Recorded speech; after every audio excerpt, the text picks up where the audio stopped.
अध्याय 42। अपने गुरु के साथ अंतिम दिन। गुरुजी, मैं आज सुबह आपको अकेला पाकर खुश हूँ। फल और गुलाब का सुगंधित भार उठाए मैं सेरमपुर आश्रम अभी पहुंचा था। श्री युक्तेश्वर जी ने मुझे शांत भाव से देखा। तुम्हारा प्रश्न क्या है? गुरुजी ने कमरे में चारों ओर ऐसे देखा मानो वे भागने की कोशिश कर रहे हों। गुरुजी, मैं एक हाई स्कूल युवा के रूप में आपके पास आया था।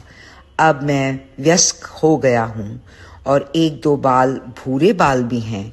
यद्यपि आपने मुझे पहले घंटे में अब तक मौन स्नेह दिया है, क्या आपको एहसास है कि केवल एक बार ही पहली भेंट के दिन आपने कहा था, मैं तुमसे प्रेम करता हूँ? मैंने उनकी ओर विनीत भाव से देखा। गुरुजी ने अपनी नजर झुका ली। योगानंद, क्या मेरे लिए शब्द विहीन हृदय में सुरक्षित हार्दिक भावनाओं को वाणी के रूखे दायरे में बाहर लाना आवश्यक है? गुरुजी, मैं जानता हूँ आप मुझे प्रेम करते हैं, पर मेरे नश्वर कान आपसे ये सुनने के लिए तरस रहे हैं। जैसा तुम चाहते हो वैसा हो। अपने विवाहित जीवन में मैं अक्सर यौगिक पथ पर प्रशिक्षित करने के लिए एक पुत्र की कामना करता था, पर जब तुम मेरे जीवन में आए मैं संतुष्ट हो गया। तुम में मैंने अपने पुत्र को पा लिया। श्री युक्तेश्वर जी की आंखों में दो निर्मल अश्रु थे। योगानंद, मैं तुम्हें हमेशा प्यार करता हूँ। आपका उत्तर मेरे लिए स्वर्ग का पासपोर्ट है। मुझे लगा मेरे दिल से एक बोझ उठ गया, सदा के लिए उनके शब्दों से घुल गया। प्रायः मुझे उनके मौन पर आश्चर्य होता, यह जानते हुए कि वे संयमी और शांत स्वभाव के हैं। फिर भी कभी कभी मुझे भय होता कि मैं उन्हें पूर्ण रूप में संतुष्ट नहीं कर पाया। उनका स्वभाव असामान्य, कभी भी पूर्ण रूप से ज्ञात नहीं था। गहरा और शांत स्वभाव बाहरी संसार के लिए अगाध था, जिसके मूल्यों से वे बहुत पहले ऊपर उठ चुके थे। कुछ दिनों बाद जब मैंने कलकत्ता के अल्बर्ट हॉल में विशाल जनसमूह के सम्मुख भाषण दिया, श्री युक्तेश्वर जी ने मंच पर मेरे साथ और संतोष के महाराजा तथा कलकत्ता के मेयर के साथ बैठना स्वीकार किया। यद्यपि गुरुजी ने मुझे कुछ नहीं कहा, मैंने अपने संबोधन के दौरान समय समय पर उनकी ओर देखा और मुझे लगा मैंने उनकी आंखों में प्रसन्नता की चमक देखी। उसके बाद सेरमपुर कॉलेज के पूर्व छात्रों के सम्मुख भाषण हुआ। जब मैंने अपने पुराने सहपाठियों पर दृष्टि डाली और जब उन्होंने अपने मैड मंक को देखा, आनंद के आंसू बिना झिझक नजर आए। मेरे दर्शन शास्त्र के वाक चतुर प्रोफेसर डॉक्टर घोषाल मेरे अभिनंदन करने आगे आए। हमारी सारी पुरानी गलतफहमियां रहस्यमय समय के साथ घुल गई। दिसंबर के अंत में सेरमपुर आश्रम में शरतकालीन मकर संक्रांति का उत्सव मनाया गया। सदा की तरह श्री युक्तेश्वर जी के शिष्य दूर और निकट से आए। भक्तिमय संकीर्तन, कृष्टोदा की मधुर आवाज में एकल गान, युवा शिष्यों द्वारा प्रीति भोज, आश्रम के भीड़ भरे प्रांगण में तारों के नीचे गुरुजी के गंभीर प्रवचन, स्मृतियां ही स्मृतियां। बीते वर्षों के हर्ष भरे उत्सव। यद्यपि आज एक नया कार्यक्रम होना था।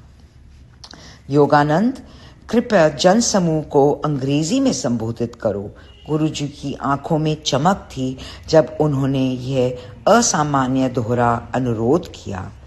क्या वे जहाज पर मेरे इंग्लिश में प्रथम भाषण से पहले विकट परिस्थिति के बारे में सोच रहे थे? मैंने अपने गुरु बंधुओं की सभा को वह घटना सुनाई और अपने गुरु के प्रति अगाध श्रद्धा व्यक्त करते हुए अंत किया। उनका सर्वव्यापक मार्गदर्शन मेरे साथ न केवल समुद्री जहाज पर था, मैंने कहा, बल्कि विशाल और सत्कारमय अमेरिका में 15 वर्षों तक प्रतिदिन था। अतिथियों के जाने के बाद श्री युक्तेश्वर जी ने मुझे अपने उसी शयन कक्ष में बुलाया जहां प्रारंभिक वर्षों के एक उत्सव के बाद केवल एक बार मुझे उनके लकड़ी के पलंग पर सोने की अनुमति दी थी। आज मेरे गुरुजी वहां शांत बैठे थे। शिष्य उनके चरणों में अर्धवृत्त में थे। वे मुस्कुराए जब मैंने कक्ष में शीघ्रता से प्रवेश किया। योगानंद, क्या तुम अब कलकत्ता जा रहे हो? कृपया कल यहाँ आना, मुझे तुमसे कुछ बातें करनी हैं। अगली दोपहर आशीर्वाद के कुछ सरल शब्दों के साथ श्री युक्तेश्वर जी ने मुझे सन्यास की एक और उपाधि परमहंस दी। यह सब औपचारिक रूप से तुम्हारी पिछली स्वामी उपाधि के जगह लगेगा, उन्होंने कहा जब मैंने उनके चरणों में प्रणाम किया। मन में हंसते हुए मैंने उस कठिनाई के विषय में सोचा जो मेरे अमेरिकन छात्रों को परमहंस जी के उच्चारण में होने वाली थी।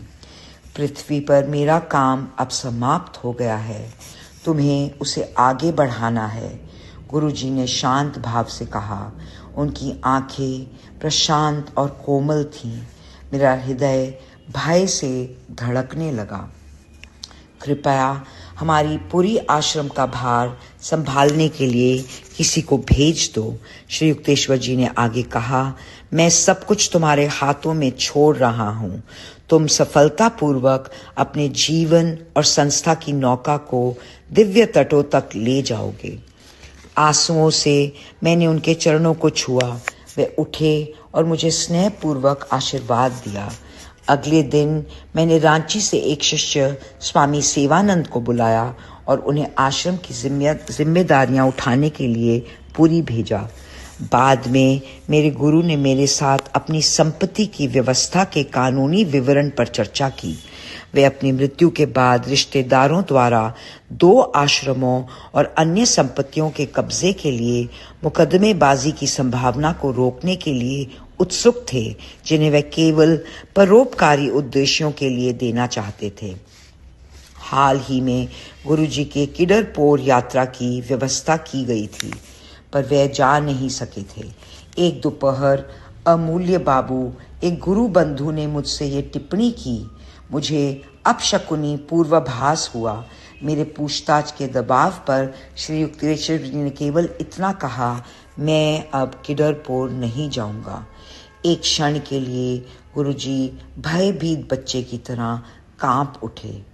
शरीर रूपी निवास के प्रति आसक्ति जो अपने आप उत्पन्न होती है, जैसे शाश्वत जड़ें मृत्यु के पुराने अनुभवों से उत्पन्न। पतंजलि ने लिखा, कुछ मात्रा में महान संतों में भी होती है। मृत्यु पर अपने कुछ प्रवचनों में मेरे गुरु कहा करते थे, जैसे लंबे समय के बाद पक्षी अपने परिचित घर का दरवाज़ा खुलने पर उसे छोड़ने में झिझकता है। गुरुजी, मैंने उन्हें सिसकते हुए कहा, ऐसा मत कहें, मुझे कभी यह शब्द ना कहें। श्री युक्तेश्वर जी का चेहरा शांत मुस्कान से कोमल हो गया। यद्यपि अपने 81वें जन्मदिन के निकट वे स्वस्थ और ताकतवर लग रहे थे। दिन प्रतिदिन अपने गुरु के प्रेम की धूप में रहते हुए अनकहा पर तीव्रता से अनुभव होने वाला मैंने उनके द्वारा दिए निकट आते गमन के अनेक संकेतों को अपने चेतन मन से निकाल दिया।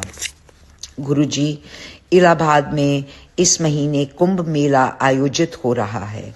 मैंने गुरुजी को बंगाली पंचांग में मेले की तिथियां दिखाई। क्या तुम सचमुच जाना चाहते हो? श्री युक्तेश्वर जी की मुझे छोड़ने की अनिच्छा को न समझते हुए मैंने आगे कहा, आपको एक बार इलाहाबाद कुंभ में बाबा जी के पुण्य दर्शन हुए थे।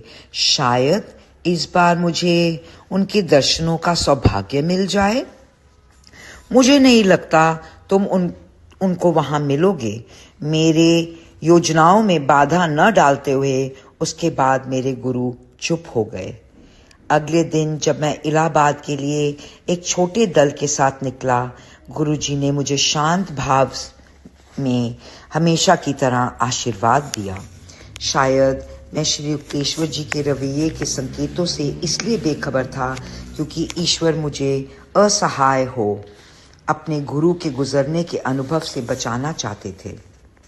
मेरे साथ जीवन में सदा ऐसा हुआ है कि मुझे बहुत प्रिय लोगों की मृत्यु के समय ईश्वर ने ऐसी व्यवस्था की कि मैं दृश्य से दूर रहूं। हमारा दल 23 जनवरी 1936 को कुंभ मेले में पहुंचा। लगभग 20 लाख की भीड़ का दृश्य प्रभावशाली, हालांकि अभिभूत करने वाला था। भारतीय लोगों की अनोखी योग्यता समान रूप से सबसे साधारण किसान में आत्मा के महत्व के लिए और सांसारिक बंधनों का त्याग कर दिव्य बुनियाद को खोजने वाले साधुओं और सन्यासियों के लिए जन्मजात श्रद्धा है। वास्तव में पाखंडी और ढोंगी भी हैं, पर उन थोड़ों से लोगों की खातिर जो अपने ईश्वरीय आशीर्वाद से संपूर्ण देश को ज्योतित करते हैं, भारत सबका आदर करता है। पश्चिम के लोग जो इस विशाल दृश्य को देख रहे थे, उन्हें देश की भावना को और उस आध्यात्मिक उत्कंठा को अनुभव करने का अनूठा अवसर मिला, जिसके कारण भारत की अदम्य जीवन शक्ति समय के आघातों के सामने खड़ी है। हमारे दल द्वारा पहला दिन मात्र देखने में बिताया गया। यहाँ पवित्र नदी में पापों को धोने के लिए अनगिनत स्नान करने वाले थे। वहाँ हमने पूजा के गंभीर अनुष्ठान देखे। कई संतों के धूल भरे चरणों में भक्तिपूर्ण चढ़ावा बिखरा हुआ था। सिर घुमाकर देखा और हाथियों की पंक्तियां, सज्जित घोड़े, धीमी गति से चलने वाले राजपुताना ऊँटों की पंक्तियां गुजर रही थी। या नग्न साधुओं का धार्मिक जुलूस, सोने और चांदी के राजदंड, यहाँ फहराती हुई रेशमी पताकाएं दिखाई दे रही थीं। शांत भाव से छोटे छोटे दलों में केवल लंगोटी धारण किए हुए सन्यासी बैठे हुए थे। शरीर पर लगा भस्म का लेप जो उनकी गर्मी और सर्दी से रक्षा करता है। मस्तक पर लगा चंदन का तिलक आध्यात्मिक नेत्र का प्रतीक था। मुंडे हुए सर वाले सन्यासी हजारों में भगवा वस्त्र पहने और अपना बांस का दंड तथा कमंडलू उठाए दिखे। इधर उधर घूमते हुए या शिष्यों के साथ दार्शनिक चर्चा करते हुए उनके चेहरे सन्यास की शांति से चमक रहे थे। यहाँ वहाँ वृक्षों के नीचे जलती हुई लकड़ी के ढेर के चारों ओर निराले साधु बैठे थे। उनके गुंथे हुए केश जटाओं के जूड़े में सिर के ऊपर बंधे हुए थे। कुछ की कई फुट लंबी दाढ़ी थी जिसे उन्होंने घुमाकर गांठ बांध रखी थी। वे चुपचाप ध्यान लगाकर बैठे थे या उन्होंने आने जाने वाले जन समूह के प्रति आशीर्वाद में अपने हाथ उठाए हुए थे। भिक्षुक, हाथी पर बैठे महाराजा, रंग बिरंगी साड़ियों में स्त्रियां, उनकी रुनझुन करती चूड़ियां और पायल, अपनी दुबली बाहों को ऊपर उठाए फकीर, ध्यान के लिए अपनी कोहनी टेक उठाए ब्रह्मचारी, विनम्र साधु जिनकी गंभीरता में उनका आंतरिक आनंद छिपा हुआ था। इस सब कोलाहल से ऊपर मंदिर के घंटों की आवाज निरंतर सुनाई पड़ रही थी। मेले के हमारे दूसरे दिन मेरे साथी और मैं उनके आश्रमों और अस्थायी कुटियों में गए। संत जनों को प्रणाम किया। हमें स्वामी परंपरा की गिरी शाखा के अध्यक्ष का आशीर्वाद मिला। वे दुबले पतले तपोमय सन्यासी थे। उनके नेत्रों में मुस्कान पूर्ण तेज था। हमारी अगली यात्रा हमें एक आश्रम में ले गई जिसके गुरु ने पिछले 9 वर्षों से मौन और कठोर फलाहार व्रत लिया हुआ था।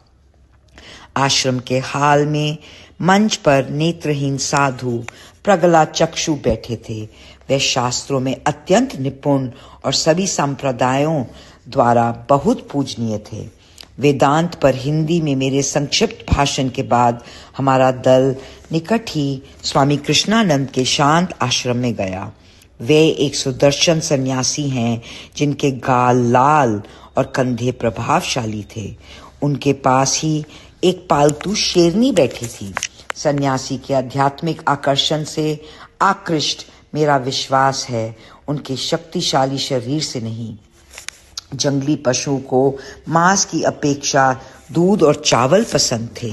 स्वामी जी ने उस गहरे पीले बालों वाले पशु को गंभीर और प्रभावशाली गर्जन में ओम कहना सिखा दिया था। एक भक्त विडाली।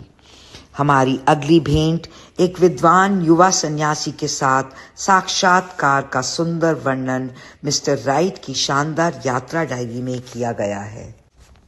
हमने फोर्ट से बहुत नीची गंगा पर बने एक चरमर पंटून पुल को पार किया। भीड़ में सर्प की तरह रेंगते हुए टेढ़े मेढ़े संकरे रास्तों से होते हुए गंगा के किनारे पर उस स्थान से गुजरे जो योगानंदा जी ने बताया श्री युक्तेश्वर जी और बाबा जी की भेंट का स्थान था।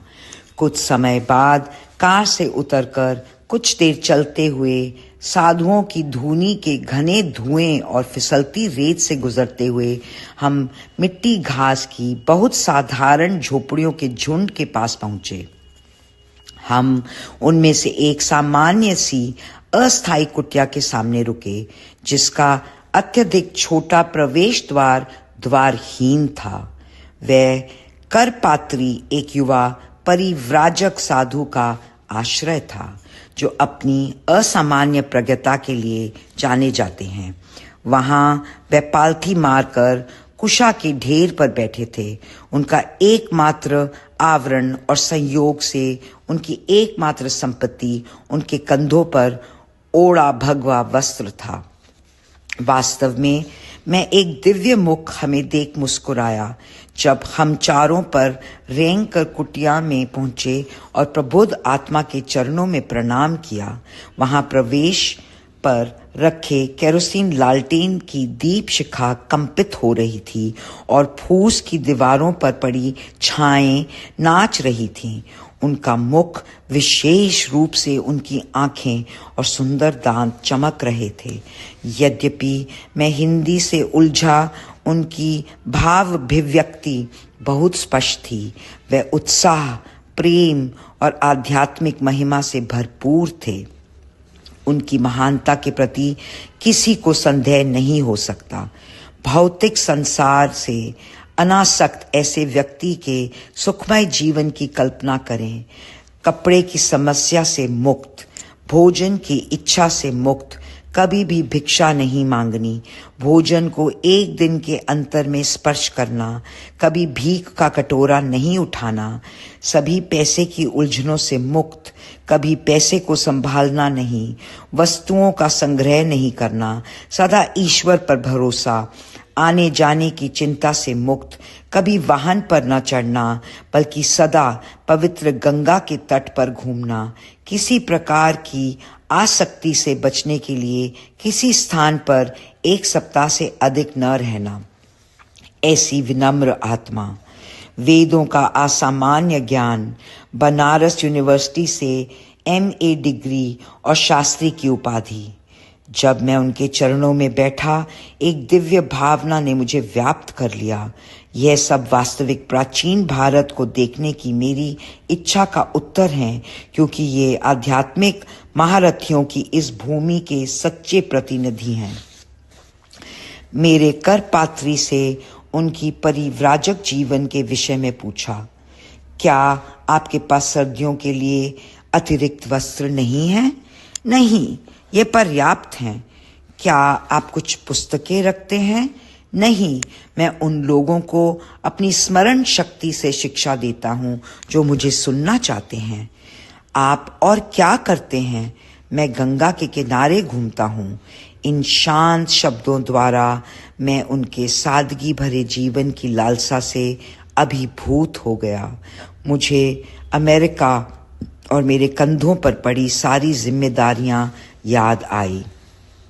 नहीं योगानंद, क्षण भर के लिए भी मैंने दुख से सोचा, गंगा के किनारे भ्रमण करना इस जीवन में तुम्हारे लिए नहीं है। साधु ने मुझे जब अपनी कुछ आध्यात्मिक अनुभूतियां बताई, मैंने सहसा एक प्रश्न पूछा, ये विवरण आप आध्यात्मिक ग्रंथों से दे रहे हैं या अपने आंतरिक अनुभव से? आधा किताबी सीख से, उन्होंने स्पष्ट मुस्कान के साथ उत्तर दिया, और आधा अपने अनुभव से।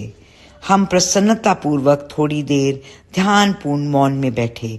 उनकी पावन निकटता को छोड़ने के बाद मैंने मिस्टर राइट को कहा, स्वर्णिम कुशा के सिंहासन पर बैठा वह एक राजा है।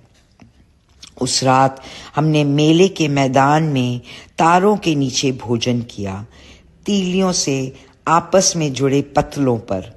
भारत में बर्तनों को साफ करना न्यूनतम है। मनोहर कुंभ में 2 दिन और उसके बाद यमुना के साथ साथ उत्तर पश्चिम दिशा में आगरा की ओर मैंने एक बार फिर ताजमहल को निहारा, मानो स्मृति में जितेंद्र मेरे पास खड़ा था, संगमरमर के स्वप्न से विस्मित। उसके बाद स्वामी केशवानंद के वृंदावन आश्रम की ओर। केशवानंद को मिलने का मेरा उद्देश्य इस पुस्तक से जुड़ा था। मैंने श्री उक्तेश्वर जी को के आगरा को कभी नहीं भुलाया कि मैं लाहिरी महाशय के जीवन के बारे में लिखूं। भारत में अपने निवास के दौरान मैं योगावतार के शिष्यों और संबंधियों से संपर्क का हर संभव प्रयत्न कर रहा था। मैंने उनकी बातचीत का लिपिबद्ध विवरण, तथ्यों और तिथियों का मिलान तथा चित्रों, पुराने पत्रों, लाहिरी महाशय संबंधी विवरण बढ़ता जा रहा था। मैंने अनुभव किया कि मेरे सम्मुख लेखन का श्रम साध्य कार्य है। मैंने प्रार्थना की कि मैं दिव्य गुरु के जीवनी लेखक की अपनी भूमिका को निभा सकूं। उनके अनेक शिष्यों को भय था कि लिखित विवरण से उनके गुरु का अवमूल्यन होगा या उन्हें गलत समझा जाएगा। एक दिव्य अवतार के जीवन का शुष्क शब्दों में न्याय करना मुश्किल है। पंचानंद भट्टाचार्य ने मुझे एक बार कहा था, अन्य निकटतम शिष्य भी योगावतार को अमर गुरु के रूप में अपने हृदय में छिपाए रखने में संतुष्ट थे। फिर भी लाहिरी महाशय की भविष्यवाणी को ध्यान में रखते हुए मैंने उनके वाह्य जीवन के तथ्यों को एकत्रित और प्रमाणित करने का कोई प्रयास छोड़ा नहीं था। स्वामी केशवानंद ने हमारे दल का वृंदावन के लिए अपने कत्यानी पीठ आश्रम में स्नेहपूर्वक स्वागत किया। विशाल काले खंभों वाला ईंटों का ये भव्य भवन सुंदर उद्यानों से घिरा हुआ था। वह उसी समय हमें बैठक कक्ष में ले गए जहां लाहिरी महाशय का बड़ा चित्र लगा था। स्वामी जी लगभग 90 वर्ष के थे, पर उनका शरीर पुष्ट, स्वस्थ और शक्ति युक्त था। लंबे बाल और हिम जैसी श्वेत दाढ़ी, आनंद से चमकती आंखें, वे वस्तुतः पितृत्व की मूर्ति लगते थे। मैंने उन्हें बताया कि भारत के गुरुओं पर लिखी जाने वाली अपनी पुस्तक में मैं उनका उल्लेख करना चाहता हूँ। कृपया अपना पूर्व जीवन के बारे में बताइए। मैंने आग्रहपूर्वक मुस्कुराते हुए कहा, महान योगी प्राय अल्पभाषी होते हैं। केशवानंद ने नम्रतापूर्वक कहा, भारी क्षणों के विषय में कुछ विशेष नहीं है। व्यवहारिक रूप से मेरा सारा जीवन हिमालय के एकांत में एक से दूसरी शांत गुफा में पैदल चलते हुए बीता। कुछ समय के लिए मैंने हरिद्वार के बाहर एक छोटा सा आश्रम बनाया जो चारों ओर से ऊंचे ऊंचे वृक्षों से घिरा था। यह एक शांत स्थान था जहां सब जगह कोबरा सर्प होने के कारण बहुत कम आगंतुक आते थे। केशवानंद जी हंसे। बाद में आश्रम और सर्प दोनों गंगा की बाढ़ में बह गए। तब मेरे शिष्यों ने मुझे यह वृंदावन आश्रम बनाने में सहायता की। हमारे दल में से एक ने स्वामी जी से पूछा कि उन्होंने स्वयं को हिमालय के बाघों से कैसे बचाया। केशवानंद ने अपना सिर हिलाया। उन उच्च आध्यात्मिक स्थलों में उन्होंने कहा, जंगली जानवर योगियों को कुछ नहीं कहते। एक बार जंगल में मेरा बाघ के साथ आमना सामना हो गया। मेरे मुख से अचानक जो आवाज निकली उससे वह पत्थर की तरह जड़ हो गया। स्वामी जी अपनी स्मृतियों पर पुनः हंसने लगे। मैं प्राय अपना एकांत छोड़कर अपने गुरु को मिलने बनारस जाता था। हिमालय के एकांत में मेरे निरंतर भ्रमण पर वह हंसते थे। तुम्हारे पैर में चक्र का चिन्ह है, उन्होंने मुझे एक बार कहा। मुझे प्रसन्नता है कि तुम्हें व्यस्त रखने के लिए हिमालय पर्याप्त विस्तृत हैं। अनेक बार केशवानंद ने आगे कहा। दोनों अपने जाने से पहले और बाद में लाहिरी महाशय मेरे सामने सशरीर प्रकट हुए। उनके लिए हिमालय की कोई ऊंचाई अगम्य नहीं है। 2 घंटे बाद वे हमें भोजन कक्ष में ले गए। मैंने मन में घबराकर आह भरी। 1 और 15 व्यंजनों वाला भोज। भारतीय आतिथ्य का 1 वर्ष से भी कम समय और मेरा वजन 50 पाउंड बढ़ गया था। फिर भी मेरे सम्मान में दिए गए अनगणित भोजों में प्रयत्नपूर्वक तैयार किए गए व्यंजनों में से किसी को भी मना करना अशीलता की चरम सीमा होती। भारत में मोटे स्वामी को देख लोगों को हर्ष होता है। रात्रि के भोजन के बाद केशवानंद ने मुझे एकांत कोने में ले गए। आपका आना अप्रत्याशित नहीं था, उन्होंने कहा। मेरे पास आपके लिए एक संदेश है। मुझे आश्चर्य हुआ। केशवानंद के पास आने की मेरी योजना के बारे में कोई नहीं जानता था। पिछले वर्ष बद्री नारायण के पास उत्तरी हिमालय में घूमते हुए, स्वामी जी ने आगे कहा, मैं रास्ता भटक गया। मुझे एक बड़ी गुफा में आश्रय मिला जो खाली थी, पर पथरीले फर्श के एक गड्ढे में धूनी की अग्नि चमक रही थी। इस गुफा में रहने वाले के विषय में सोचते हुए मैं अग्नि के पास बैठ गया। मेरी दृष्टि गुफा के सूर्य से प्रकाशित द्वार पर थी। केशवानंद, मुझे प्रसन्नता है कि तुम यहाँ हो। ये शब्द मेरे पीछे से आए। मैं चौंका, पीछे मुड़ा और बाबा जी को देखकर विस्मित हो गया। महान गुरु ने स्वयं को गुफा में प्रकट किया। कई वर्षों बाद उनके पुनः दर्शन कर मैं अत्यधिक आनंदित था। मैंने उनके पवित्र चरणों में साष्टांग प्रणाम किया। मैंने तुम्हें यहाँ बुलाया है, बाबा जी ने कहा, इसलिए तुम रास्ता भूल गए और इस गुफा में मेरे अस्थायी निवास पर आ गए। हमारी आखिरी मुलाकात के बाद बहुत समय बीत गया। मैं एक बार पुनः तुम्हारा अभिनंदन करता हूँ। अमर गुरु ने कुछ सहायक आध्यात्मिक शब्दों द्वारा मुझे आशीर्वाद दिया और फिर कहा, मैं तुम्हें योगानंद के लिए संदेश दे रहा हूँ। भारत वापस आने पर वह तुम्हारे पास आएगा। उसके गुरु और लाहिरी महाशय के जीवित शिष्यों से संबंधित कई कार्य योगानंद को पूर्ण रूप से व्यस्त रखेंगे। उस समय उसको कहना, मैं उसे इस बार नहीं मिलूंगा जैसा वह उत्सुकता से आशा कर रहा है, पर मैं उसे किसी अन्य अवसर पर मिलूंगा। केशवानंद के मुख से बाबा जी के इस आश्वासन पूर्ण वचन ने मुझे बहुत गहराई तक स्पर्श किया। मेरे मन का एक क्षोभ दूर हो गया। मुझे अब दुख नहीं रहा कि बाबा जी कुंभ मेले में प्रकट नहीं हुए, जैसे मुझे श्री युक्तेश्वर जी ने संकेत दिया था। आश्रम में अतिथि के रूप में एक रात बिताकर हमारा दल अगली दोपहर कलकत्ता के लिए निकला। यमुना नदी के एक पुल को पार करते हुए हमने वृंदावन के आकाश के भव्य दृश्य का आनंद उठाया। जब सूर्य ने आकाश को मानो अग्नि से प्रज्वलित कर दिया था, आकाश शक्तिमय भट्टी बना हुआ था। उसका प्रतिबिंब नीचे शांत जल में पड़ रहा था। यमुना का तट बाल श्री कृष्ण की स्मृतियों से पवित्र है। यहाँ उन्होंने गोपियों के साथ अपनी मासूम मधुर लीलाएं की और दिव्य अवतार तथा उसके भक्तों के बीच सदा रहने वाले दिव्य प्रेम का उदाहरण रखा था। भगवान कृष्ण का जीवन अनेक पाश्चात्य व्याख्याकारों द्वारा गलत समझा गया है।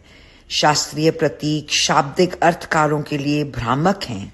अनुवादक की एक हास्यपद गलती इस तथ्य को स्पष्ट करेगी।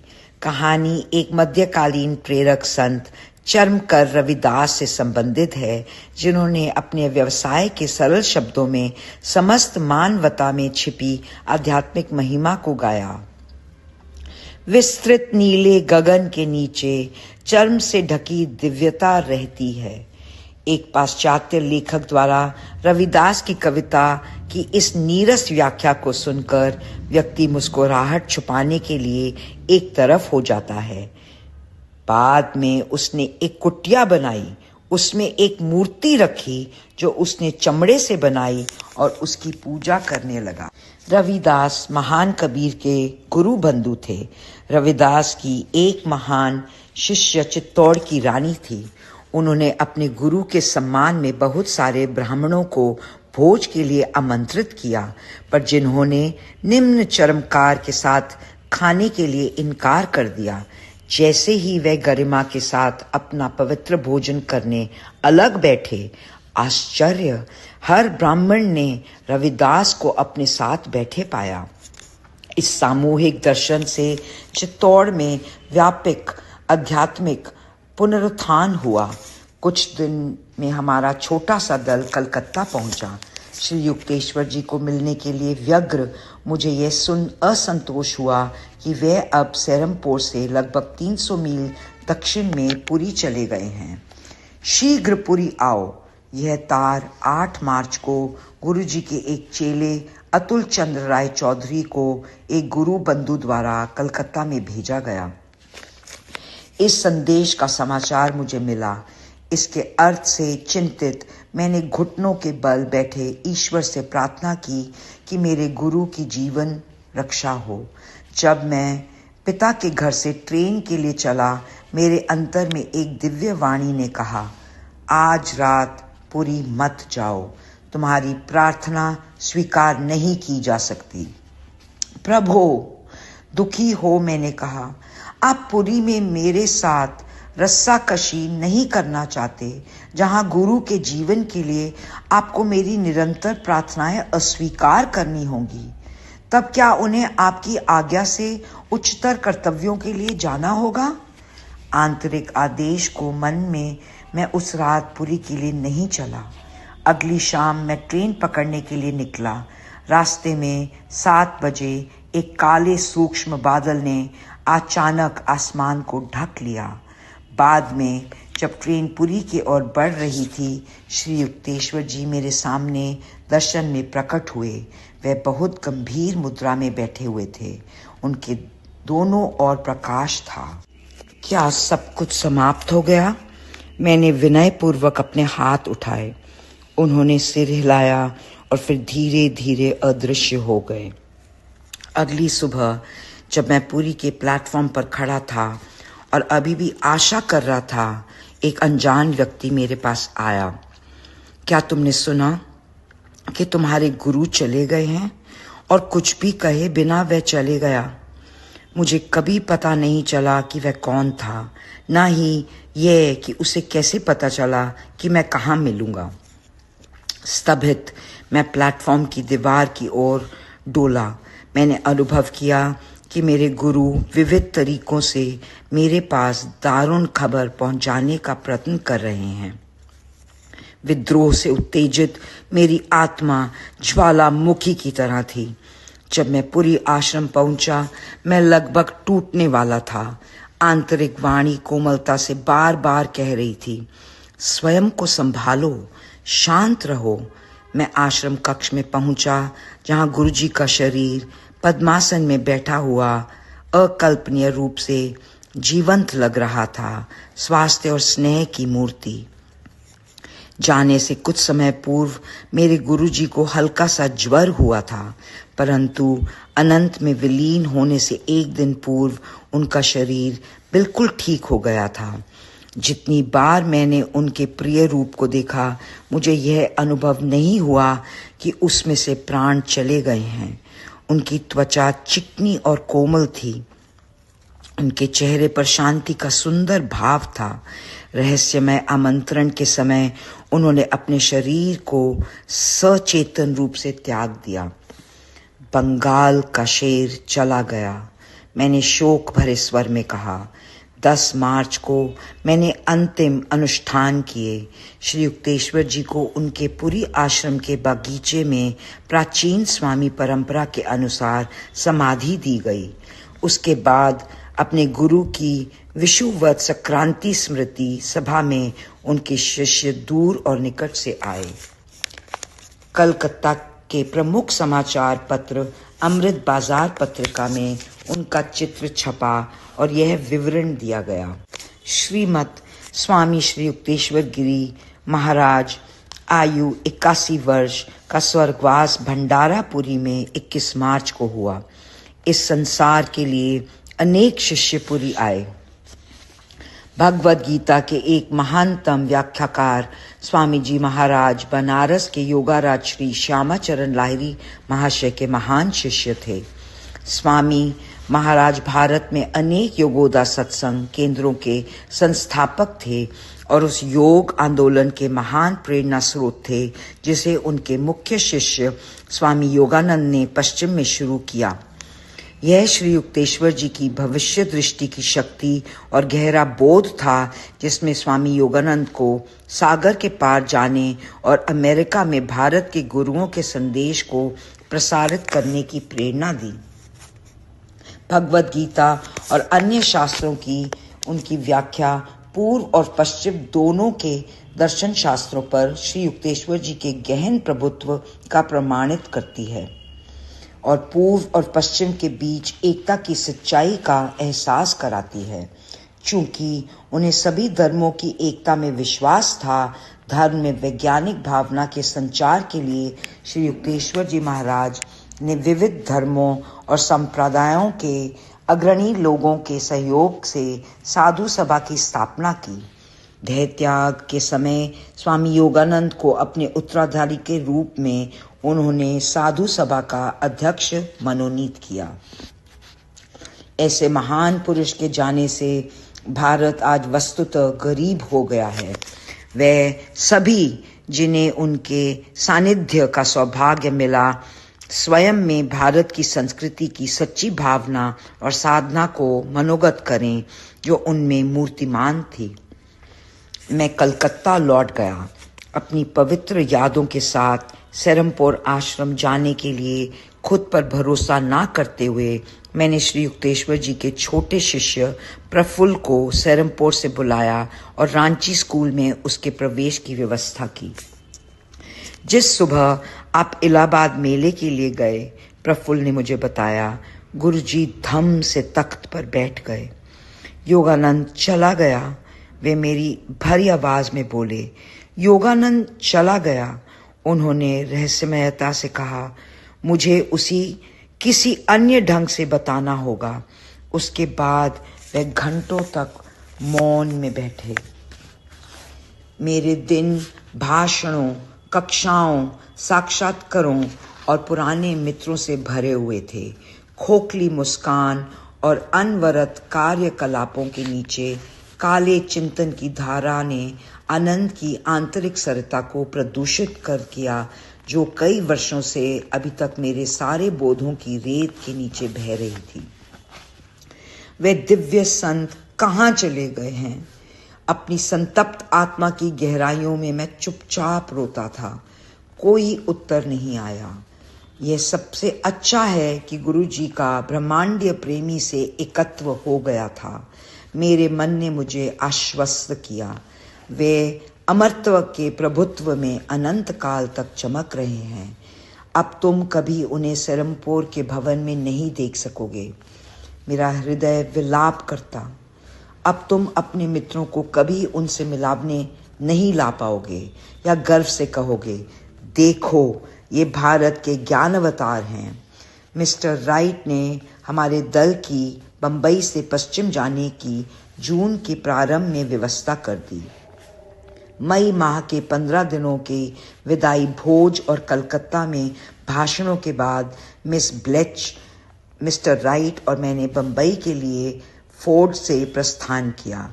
हमारे पहुंचने पर जहाज़ के अधिकारियों ने हमें अपनी यात्रा स्थगित करने के लिए कहा क्योंकि फोर्ड के लिए कोई स्थान नहीं था जिसकी हमें यूरोप में आवश्यकता थी। कोई बात नहीं, मैंने मिस्टर राइट को दुखी होकर कहा। मैं एक बार फिर पुरी लौटना चाहता हूँ, मैंने मन में कहा। मेरे आंसुओं को एक बार फिर मेरे गुरु की समाधि को सिंचित करने दो।